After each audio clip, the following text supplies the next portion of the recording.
తిరిగి BCN news కి స్వాగతం.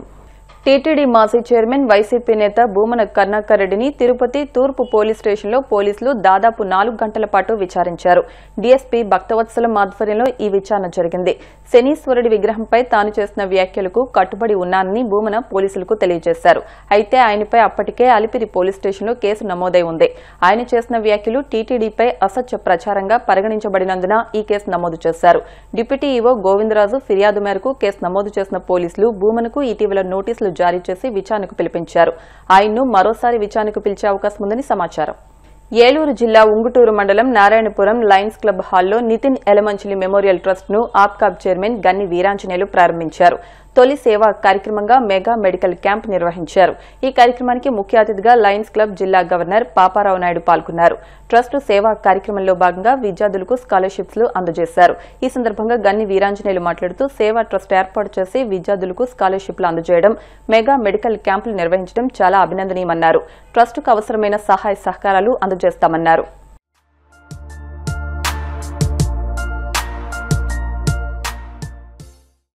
నితిన్ తండ్రి గారు అయినటువంటి ఇరిగేషన్ ఈఈ రిటైర్డ్ శ్రీనివాస్ గారు కానీ వారి యొక్క కుటుంబ సభ్యులు కానీ దురదృష్టవశాత్తు మరి వారి యొక్క చిన్న కుమారుడు ఆకస్మికంగా మరి వారిని వదిలి వెళ్ళిపోయినటువంటి సందర్భంలో ఆ చిన్న కుమారు యొక్క గుర్తుగా నితిన్ ఎలమంచి మరి మెమోరియల్ ట్రస్ట్ ఏదైతే చేసి ఆ కార్యక్రమం మరి నా ద్వారా ప్రారంభం చేయటం, ఎందుకంటే ఈ కార్యక్రమం మరి వారి కుటుంబ పరంగా వారికి కుమారుడు కోల్పోయిన సందర్భంలో ఇబ్బంది కానీ ఒక మంచి కార్యక్రమానికి శ్రీకారం చుట్టిన సందర్భంలో నన్ను ఆహ్వానించి ఆ కార్యక్రమాన్ని నా ద్వారా ప్రారంభింపజేసుకోవడం చాలా నాకు సంతోషదాయకం అని చెప్పి మీ అందరికి కూడా తెలియజేసుకుంటూ, అలాగే మరి శ్రీనివాస్ గారు ఆయన గురించి కూడా నేను ఇప్పుడే కొన్ని విషయాలు వారు ఎప్పుడు కూడా వారి యొక్క ఉద్యోగ ధర్మం ఎప్పుడు కూడా నీతి నిజాయితీతో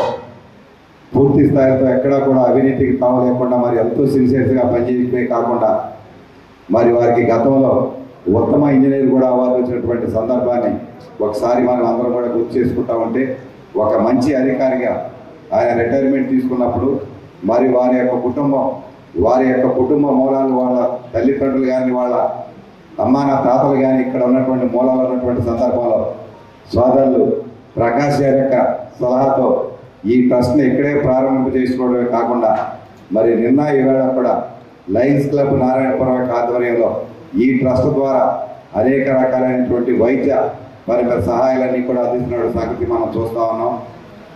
క్యాన్సర్ స్క్రీనింగ్ టెస్టులు కానీ, ఆర్థో కానీ, హార్ట్ కానీ, చిన్నపిల్లలకు సంబంధించినటువంటి అన్ని రకాలైనటువంటి మరి వివిధ వ్యాధులు వాటన్నిటికీ కూడా మరి పరీక్షలు చేయడమే కాకుండా దానికి సంబంధించినటువంటి మందులు కూడా ఈ యొక్క ట్రస్ట్ ద్వారా మరి ఇప్పించడం చాలా సంతోషదాయకం. మా అందరూ ఫ్రెండ్స్ అంతా ఇక్కడే ఉన్నారు. అప్పటి వరకు ఏమన్నాడంటే నిన్నగా మనకి ఈ రోడ్లో తిరిగే వాళ్ళం అనిపించేది. ఈవెన్ రిటైర్ సర్వీస్ కూడా ఏంటంటే జాయిన్ అయ్యాము, వెంటనే రిటైర్ అయ్యాము, అంత ఫాస్ట్గా నడిచిపోయింది. బట్ లాస్ట్ 1 year మాకు ఆల్మోస్ట్ మా ఏజ్ ఆల్మోస్ట్ ఫిజికల్గా కానీ మానసికంగా కానీ 10 ఏళ్ళు పైపడినట్టు అయింది. ఒక దురదృష్టకరమైన సంఘటన వల్ల రిటైర్మెంట్ వచ్చే బెనిఫిట్స్ అన్నీ కూడా ఈ ట్రస్ట్కి డైవర్ట్ చేసి దాంతో సర్వీస్ చేయాలి. సో నెక్స్ట్ ట్రస్ట్ ఉద్దేశం ఏమిటంటే మెయిన్లీ హెల్త్ అండ్ ఎడ్యుకేషన్కి డెడికేట్ చేద్దామని. సో బేసికల్గా ఈ సంవత్సరం అంటే ఇనీషియల్ ఇయర్ ఒక 3 సపోర్ట్ చేస్తున్నాము. నెక్స్ట్ ఇయర్ వచ్చేసరికి చెప్పాను కదా పెన్షన్ బెనిఫిట్స్ అన్నీ కూడా డిపాజిట్ చేశాము. దాంతో అట్లీస్ట్ 10 to 12 స్టూడెంట్స్ని చదివించగలము. సో బ్యాలెన్స్ హెల్త్ వైజ్ దీనికి డెడికేట్ చేద్దామని అనుకుంటున్నాము. ఇది దీని మెయిన్ ఉద్దేశం ఉంది. సో ఈరోజు ఇక్కడికి వచ్చిన వాళ్ళందరికీ కూడా అందరికీ చాలా థ్యాంక్స్. ఏలూరు జిల్లా పోలీస్ కార్యాలయంలో ఎస్పీ ప్రతాప్ శివకిషోర్ ఆధ్వర్యంలో నిర్వహించిన పోలీస్ సంక్షేమ దివాస్ కార్యక్రమానికి 30 మంది పోలీస్ సిబ్బంది హాజరయ్యారు.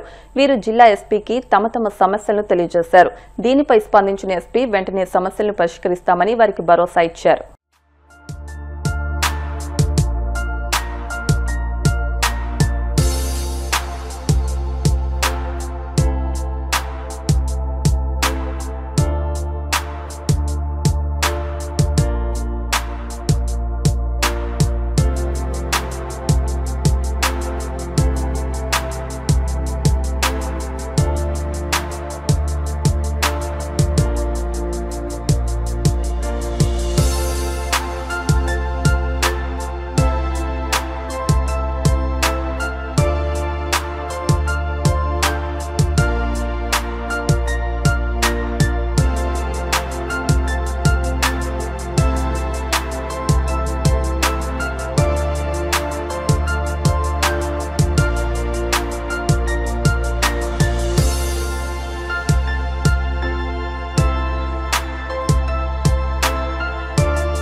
నెల్లూరు జిల్లా సంగం మండలం పెరమన వద్ద జరిగిన రోడ్డు ప్రమాదంలో 7గురు మృతి చెందడాన్ని కాంగ్రెస్ పార్టీ సిటీ అధ్యక్షులు నారపురెడ్డి కిరణ్ కుమార్ రెడ్డి ప్రభుత్వ హత్యగా అభివర్ణించారు. నెల్లూరులోని ఇందిరా భవన్లో ఆయన మాట్లాడుతూ ప్రభుత్వం మృతుల కుటుంబాలకు కేవలం 5 లక్షల రూపాయలిచ్చి చేతులు దులుపుకుందని, కనీసం 30 లక్షల పరిహారం ఇవ్వాలని డిమాండ్ చేశారు. కర్ణాటకలో ప్రత్యేక సాఫ్ట్వేర్ను ఉపయోగించి పెద్ద ఎత్తున కాంగ్రెస్ ఓట్లను తొలగించారని ఆయన విమర్శించారు. ఆ యొక్క డివైస్ పోర్ట్స్ ఏంటి, దాని యొక్క టెక్నికల్ డీటెయిల్స్ ఇవ్వమని 18 సార్లు సెంట్రల్ ఎలక్షన్ కమిషన్ని కర్ణాటక సిఐడి వాళ్ళు ఇన్ఫర్మేషన్ అడిగితే కనీసం ఆ ఇన్ఫర్మేషన్ కూడా ఇవ్వలేనటువంటి పరిస్థితి. కాకపోతే ఈరోజు స్పష్టంగా ఆధారాలతో వివరిస్తే నేను ఎలక్షన్ కమిషన్ ఒక మాట చెప్పింది. అవును, ఏదైతే ఓట్ల డిలీషన్ సంబంధించి అప్లికేషన్స్ వచ్చిన మాట వాస్తవే, మేము అవన్నీ పరిగణలో తీసుకోలేదు. కొద్ది ఓట్లు మాత్రమే, కొద్ది సంఖ్యలో మాత్రమే డిలీట్ అనేది. అంటే వచ్చిన మాట అయితే వాస్తవం. సాఫ్ట్వేర్ని ట్యాంపర్ చేసో లేదంటే దానికి సాఫ్ట్వేర్కి వేరే రకంగానో హ్యాక్ చేసో ఎక్కడైతే ఎలక్షన్స్ జరుగుతున్నాయో, ఎక్కడైతే కాంగ్రెస్ బూత్లకి మెజారిటీ ఓట్స్ ఉండేటటువంటి దగ్గర ఈ యొక్క ప్రయోగాలు ప్రతి రాష్ట్రంలో చేస్తున్నారని రాహుల్ గాంధీ గారు ఆరోపించడం జరిగింది. కాబట్టి ఈ విధంగా స్పష్టమైన ఆధారాలతో వాళ్ళు తీసుకొచ్చి మీడియా ముందు ప్రవేశపెట్టి మాకు తెలియకుండానే మా ఓటర్ ఐడి ఎపిక్ నెంబర్ నుంచి ఓటు డిలీషన్ అప్లికేషన్స్ వెళ్ళని నిరూపిస్తే దాని మీద ఈరోజు బీజేపీ ప్రభుత్వం స్పందించేటటువంటి పరిస్థితి లేదు. ఎందుకంటే election commission of India chief election కమిషన్ని నియమించేటటువంటి విధానాన్ని బీజేపీ పార్టీ నాశనం చేసింది.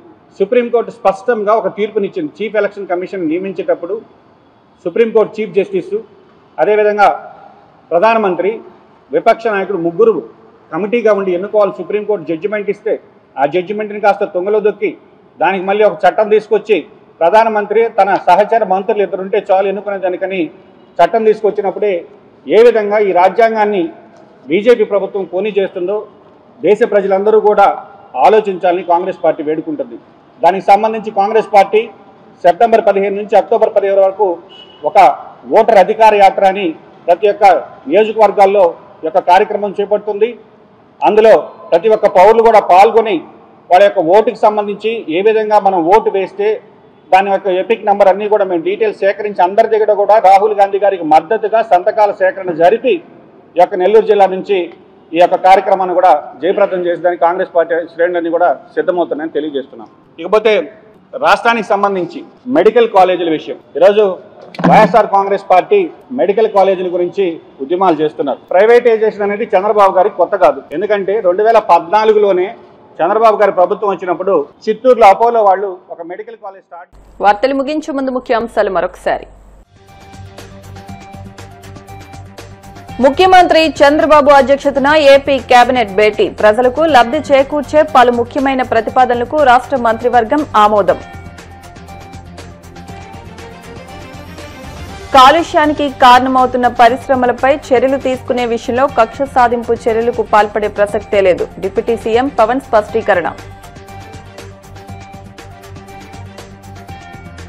ఏపీని కరువు రహిత రాష్ట్రంగా మార్చేందుకు ప్రయత్నాలు చేస్తున్నామన్న మంత్రి నిమ్మల, నీటిపారుదల శాఖను ప్రక్షాళన చేసుకుంటూ ముందుకెళ్తున్నట్లు వెల్లడి. పోలీసుల ముందు విచారణకు హాజరైన టీటీడీ మాజీ చైర్మన్ భూమన కరుణాకర్ రెడ్డి, శనీశ్వరుడి విగ్రహంపై తాను చేసిన వ్యాఖ్యలకు కట్టుబడి ఉన్నానని వెల్లడి. ఈ వార్తలు ఇంతటితో సమాప్తం. మరిన్ని వార్తల కోసం BCN digital YouTube channel, Facebook page ను ఫాలో అవ్వండి. అప్డేట్ వార్తల కోసం ప్లీజ్ సబ్స్క్రైబ్.